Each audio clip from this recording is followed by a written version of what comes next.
Olá, queridos e maravilhosos alunos. Sejam bem-vindos à nossa disciplina de Geografia. Hoje, em nossa aula, vamos trabalhar o relevo. Vamos entender a sua formação através da rocha e o solo. Galerinha, como todos aprenderam lá em Geologia, na formação do nosso planeta, existe um núcleo, um manto e nossa litosfera, chamada de crosta terrestre.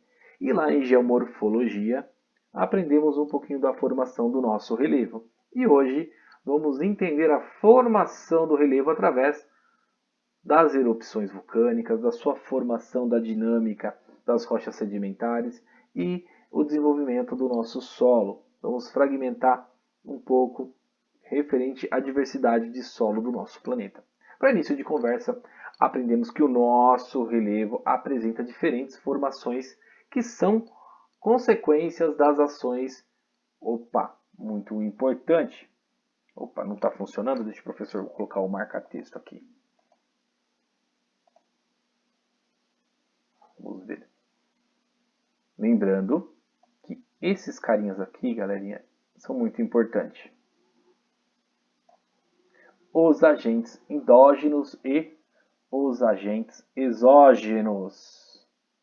O professor marcar aqui, que o marca-texto está um pouquinho lento, mas sem problemas. O relevo apresenta diferentes formações, consequentes das ações deste carinha aqui e deste outro. O primeiro carinha tem vários agentes que são resultantes da energia do interior do nosso planeta, que se manifesta pela dinâmica causados ali através do tectonismo e também da erupção vulcânica, tá? Então, quando falamos na formação do nosso relevo, falamos que tem dois agentes aí. O primeiro, endógeno.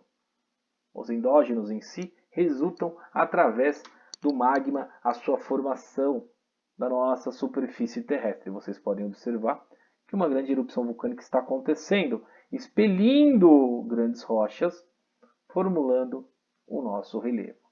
E ao longo, professor tirar, apagar, ao longo de milhões e milhões de anos, depois de ter formado, resfriado a nossa atmosfera, causando as grandes formações rochosas, nosso relevo, temos grandes modificações através de grandes agentes, como os exógenos, que há milhares e há milhões de anos acontece a sua modificação através do clima. Professor, o clima modifica o relevo? Sim, galerinha. Essa grande modificação que vocês estão observando aqui aconteceu com a mudança climática de uma determinada área. Provavelmente essa região aqui era uma região oceânica. Com a mudança de temperatura e pressão do ar e também o vento, ao longo de milhões de anos foi se secando, foi se modificando, causando grandes camadas. Vocês podem observar que aqui dá para fazer uma leitura. Os geólogos em si estudam o solo, conseguem descobrir o ano de cada rocha através das suas sedimentações, das suas marcas, tá? Então, a cada cor, a cada rachadura, a cada diâmetro, a cada metragem de cada rocha em si, eles conseguem fazer o estudo, sabendo a temperatura, o ambiente que aquela rocha foi moldada. Então, os agentes exógenos, eles modificam a área em si, a área de relevo, através do clima, com chuvas, ventos, também derretimentos de geleiras, igual acontece na Antártida e também no Polo Norte. Então, a grande mudança de pressão do ar, temperatura e os ventos, quando falamos de pressão do ar, falamos de temperatura, falamos do vento, falamos de várias reações climatológicas que vão modificando as rochas ao longo de milhões e milhões de anos. Lembrando que aqui temos a formação de rochas vulcânicas. Então, este relevo está sendo moldado através de uma erupção vulcânica. Mas há milhões de anos, quando a Terra era basicamente metais incandescentes ali, quando era uma bola de fogo, causou reações químicas, que o professor de química pode estar explicando de uma forma mais convincente, aí, mais explicativa, ou de ciências também, causou grandes reações que causaram a nossa atmosfera. E ao longo de milhões e milhões de anos se concentrou a umidade da temperatura, causando chuva e resfriando grande parte da nossa superfície terrestre. E ao longo de milhões e milhões de anos, os agentes exógenos foram moldando grande parte do nosso relevo. Ok, galerinha? Deu para entender? Bacana. Gerando também, depois dos grandes agentes endógenos, igual o professor falou, que basicamente endógenos são rochas do resfriamento do nosso planeta. Está escrito bem aqui, ó. Esfriamento, muito importante. As rochas magmáticas são rochas formadas pelo esfriamento e solidificação. Quando acontece o esfriamento, acontece também a solidificação do material daquela rocha, de elementos endógenos, provavelmente vulcânicos, tá? Tirando grande parte da nossa crosta terrestre, da nossa litosfera, que foi resfriado há milhões de anos através da temperatura, da mudança climática que vai acontecendo lá na época da Pangeia, no desmembramento dos continentes, causando aí um grande esfriamento e também a solidificação do material. No caso, o magma, o resfriamento do magma, que era pastoso, que é o nosso manto, tá? E esse magma, em contato com a nossa atmosfera, acaba se resfriando, causando a formação de rochas magmáticas, como o granito e o mármore, entre outros. Tem aqui uma boa imagem de rochas magmáticas, tá bom? Causadas aí através, como essas daqui, ó, extrusivas do vulcão, rochas expelidas pelo vulcão, e também as plutônicas, que já estavam sendo resfriadas pela temperatura do nosso planeta. Então, temos essas duas como rochas vulcânicas e essas outras duas como plutônicas, que já faziam parte da nossa crosta terrestre ali com o resfriamento.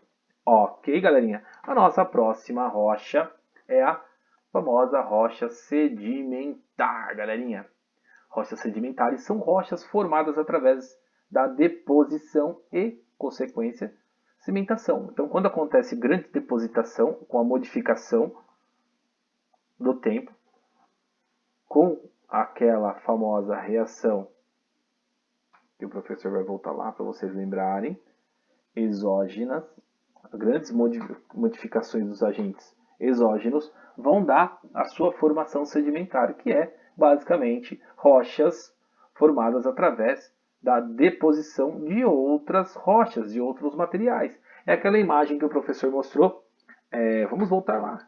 Essa aqui, ó, são uma formação através do tempo que foi causando camadas, sedimentações. Vocês podem ver aqui que existem sedimentações, uma em cima da outra, que você consegue, o geólogo, o geómografo também, outros profissionais da área, grandes cientistas que estudam, paleontólogos, entre outros, que estudam o solo e acabam descobrindo o ano daquela rocha, daquele período, daquela era que foi formado aquele relevo, certo? Então, rochas sedimentares são grande centro, tá, de sedimentações, são grandes centros de concentrações, como o carvão, areia, entre outros aí, que vocês podem estar puxando na internet e estar acompanhando. Depois o professor vai fragmentar um pouquinho mais na aula prática, tá bom? Então, temos como base a rocha sedimentar, a deposição, a grande cimentação, a consolidação de fragmentos, provavelmente de materiais minerais, recursos minerais que estão dentro de outras rochas. e de material orgânico, galerinha. Muito importante entender isso aqui. Por que material orgânico? É aí que está os grandes nutrientes da rocha sedimentar, como grandes combustíveis fósseis. As rochas sedimentares têm grandes recursos como o petróleo, o gás natural, o carvão, que tem a sua base como materiais orgânicos que vão se decompondo ao longo de milhões e milhões de anos, se concentrando abaixo de camadas sedimentares que vão causar alguma grande reação química ali, virando carvão. Isso acontece com petróleo e com gás natural. Lembrando que grande porcentagem do petróleo e do carvão e do gás natural estão nos oceanos, galerinha. Por isso que existem grandes plataformas oceânicas, porque ao longo de milhões de anos, 90% da vida do nosso planeta, isso aqui é péssimo para escrever, galerinha, 90% da vida no nosso planeta está nos oceanos. Então, todo resíduo que acontece, todo resíduo orgânico, todo material orgânico que vai se decompondo, toda a vida que vai se decompondo, ela vai lá para o fundo do mar. E ao longo de milhões e milhões de anos vai criando-se camadas, sedimentações e vai concentrando, e lá vai acontecer a grande mágica, a grande reação química que vai transformar em recursos, ok? Então, basicamente, as rochas sedimentares.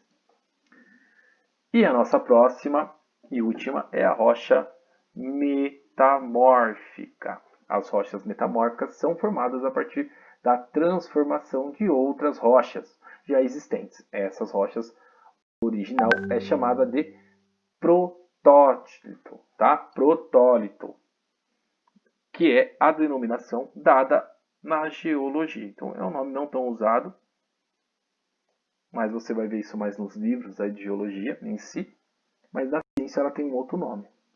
Então não é protólito na área científica, mas na área da geologia. A rocha a partir da qual, por processos geológicos variados, incluindo o metamorfismo, formando-se uma nova rocha. Facilitando, galera, então é assim: a reação de temperatura e oxigenação, que está englobado em temperatura, e pressão do ar também, vai modificando as rochas, causando grandes reações. É igual ao xisto. Todo mundo já deve ter ouvido falar. Ele é um combustível, ele é um fóssil, ele é uma rocha, tá? Energética. É um grande recurso através de grandes reações químicas que acontecem e acaba gerando aí o xisto, que é uma rocha transformada através de grandes junções de outras rochas aí, tá bom? Igual o mármore, vocês podem observar o mármore na casa de vocês, numa pia, geralmente numa bancada. O granito está próximo ao mármore, mas com uma qualidade inferior, tá? É muito mais rápido a sua formação, a metamorfose dessa pedra em si, ela é muito mais rápida do que a do mármore, certo, galerinha? E agora vamos falar do solo, lembrando que o solo é um recurso natural, tá? Não é um recurso mineral e nem vegetal, ele é um recurso natural. E também ele é renovável, dependendo da sua retirada, da sua exploração, não é compatível com a sua exploração. Então, ele é renovável e também é responsável por abrigar todas as espécies vegetais do nosso planeta. Então, quando falamos em espécies vegetais, falamos ligado ao solo. Não existe uma espécie fora da área vegetal, fora do solo. E também por ser um meio de sobrevivência do ser humano e dos animais. Lembrando que quando falamos em sobrevivência, falamos em fauna, falamos em flora, falamos na biodiversidade do nosso planeta. Não existe uma flora e uma fauna entre si sem o solo. Até nos oceanos, tá? Possui solo. E há 4 tipos de solo que vamos ver hoje. Existe mais, tá, galerinha? Mas eu separei os 4 principais: o arenoso, o solo calcário, o solo argiloso e o solo humoso. Para início de conversa, vamos falar do solo arenoso, formado por partículas grandes, tá? Quando falamos em partículas grandes, falamos também na área litorânea do Brasil e do mundo, porque toda a área litorânea ela tem grandes áreas sedimentares que vão ali acumulando grandes partes do solo do relevo. Então, esse solo em si ele é granulado. Vocês podem observar aquele solo do interior de São Paulo, onde tem uma grande porcentagem de solo que facilita a passagem de água e ar, sendo por isso bastante permeável. Ele absorve muito rápido, o famoso solo esponja. Tá? Então ele absorve grande quantidade de água. Na região da Caatinga também existe uma grande formação de solo arenoso, onde absorve uma grande quantidade de água e onde existe muita represa, onde vai existir muita circulação de umidade, tá bom? Lembrando aqui, as áreas litorâneas, existe uma grande facilitação com o contato da água, então o solo acaba sendo muito úmido e sendo arenoso. O nosso próximo solo é o argiloso. Quando falamos em solo argiloso, dá até uma sensação meio horrível, né, galerinha? Mas aqui temos uma área bem argilosa e uma área também pouco em cima argilosa, mas lá na sua camada embaixo está bem argilosa, que dá uma consistência fina, bem fininha, galerinha. É uma terra bem fina. E em cima também dá uma grande crostinha, dependendo da área que estiver muito úmida, principalmente nas grandes lavouras, na nossa área agrícola. Tá?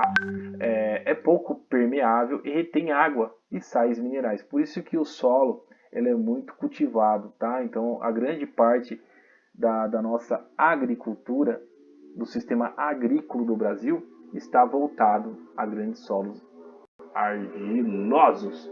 Certo, galerinha? O nosso próximo é o solo humoso. É considerado aí a famosa, por muitos, por ser um material orgânico. Ela é muito rica em material orgânico, em decomposições, que ajuda a reter água no solo e a tornando poroso. Então, a grande retenção de líquido e a grande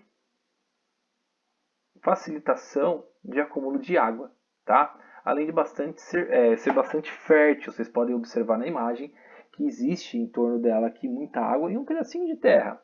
E a sua fertilidade é muito grande porque existe muita água.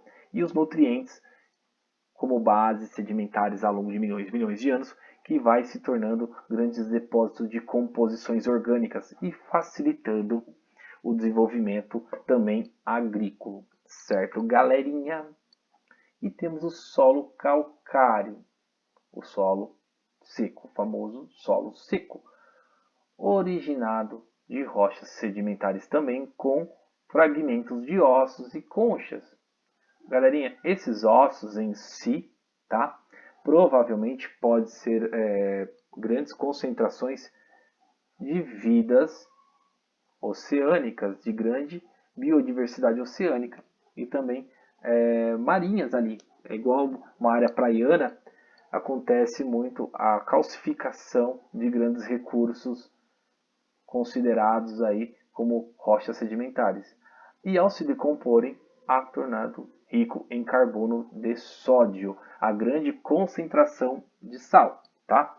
Dele se retira a matéria-prima para a fabricação de giz, cal e cimento. Então, essa grande fragmentação, provavelmente desta imagem aqui, uma grande retirada de solo seco, existe fragmentos sedimentares também, que aconteceram há milhões de anos, que causaram a grande fragmentação do carbono de sódio, a grande retenção de sódio que vai dar a grande concentração no desenvolvimento e a fabricação do giz utilizado na escola, o cal utilizado para mistura com a tinta e também o cimento para a construção civil. Certo, galerinha? Então, basicamente, a aula de hoje foi essa, uma breve explicação lá do período geomorfológico do Brasil, com a formação de rochas, e também falando um pouquinho da nossa última camada, o solo. Ok? Espero que tenham gostado da aula. Dúvidas? Podem me chamar aqui no Classroom, podem me chamar também no WhatsApp, no Facebook, não importa. O professor está à disponibilidade 24 horas por dia para sanar suas dúvidas referente às nossas aulas. Galerinha, agradeço a presença de todos. Nessa semana o professor não vai passar atividade aqui diretamente pelo vídeo, porque está corrido, a aula está bem longa, e na próxima semana o professor volta com as atividades referentes a esse tema. Agradeço a presença de todos e até a nossa próxima aula. Fiquem com Deus!